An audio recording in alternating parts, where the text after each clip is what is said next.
The biggest upset in political history. That's how many are describing the results of the most recent election. To break down the stats, to break down the numbers, we are joined now by Dr. Mark Payton with the Oklahoma State University. Thank you so much for spending some more time with us. I know you're here on Tuesday. So you're a statistics guy, you're a numbers guy, and when you were here on Tuesday, election night, you had an electoral map predicting a Hillary Clinton victory, just like most of the analysts predicted.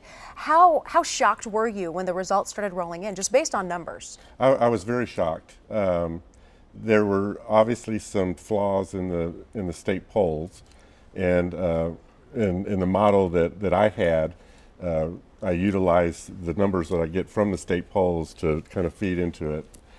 Much like what Nate Silver does. And I missed 3 states. I missed Pennsylvania, Michigan, and Wisconsin. And so I was shocked at what happened there. We're going to have to figure out how to deal with those polls in a different way. That's going to be my next question. You are the head of the Department of Statistics there, and a lot of the projection, if not all of them, were based on these pre-election polls, asking people, who are you going to vote for? So did it come down to people lying?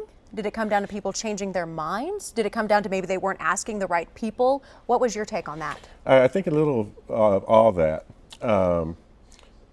There may have been some reluctance for people being honest about who they were going to vote for. We heard a lot about the secret voter. Is that what you're referring to, the secret voter for Donald Trump? Right. Okay. Right. I think another issue too is that the definition of what a likely voter is kind of shifted. When they do these polls, the first question they ask is, are you likely to vote on November 8th? If the answer is no, they move on. I think from both sides, Trump got people out that wouldn't ordinarily have gone, and I think a lot of Hillary's base stayed home. Okay. And so it shifted in both directions, and that's what it needed. That's what Trump needed in order to win those typically blue states up in the north. People getting out, maybe voting for the first time or registering to vote who hadn't voted before, and Hillary supporters not voting like they said they had. The number of registered voters in Oklahoma, about 2.2 million, and about 1.5 million voted. That is close to 68%. This is according to the Oklahoma State Election Board. Almost 70% of people got out and voted in our state. That's an amazing number. Is that an amazing number? Did this number surprise you? A little bit. I think it was higher than what I expected, but the state questions really generated a lot of voter interest, and so that's much higher than what we typically see. But certainly, all those state questions got a lot of people out. For the experts and the analysts like you, just based solely on statistics, for the next time around, what would be your biggest takeaway maybe in the 2020 election? How are you going to learn from this to analyze the numbers differently or predict differently? Or should we be using a different type of system to start predicting outcomes of elections? I still think there's value in political polling. Okay. I do believe that the experts that typically do this for a living are going to have to circle the wagons a bit and figure out what went wrong. There's an interesting poll commissioned by the LA Times that was done through Southern California, University of Southern California.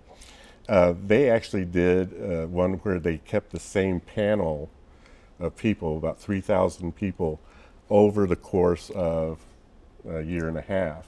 And so they were able to judge how moods were shifting because they were measuring the same people, as opposed to what polls typically do is go to different people. Different people. Interesting. Before we go, we are running out of time, and I was researching your bio.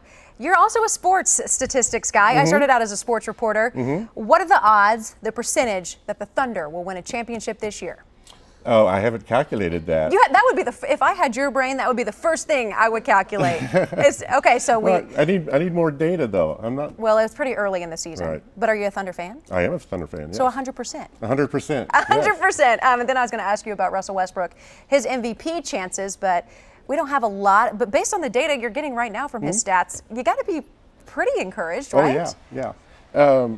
And I was one of the few people that said that if given a choice of keeping Kevin Durant and Russell Westbrook, I'd keep Westbrook. Based on his stats? Yes, based upon how the team does without him and with him. Interesting. Based on the stats there, you heard it straight from the experts. We have the right guy still in town. Dr. Payton, thank you so much for your time. Thank you. Thunder up. And again, thank you for all the help that you did Tuesday night, election night, and then breaking down the numbers today as well.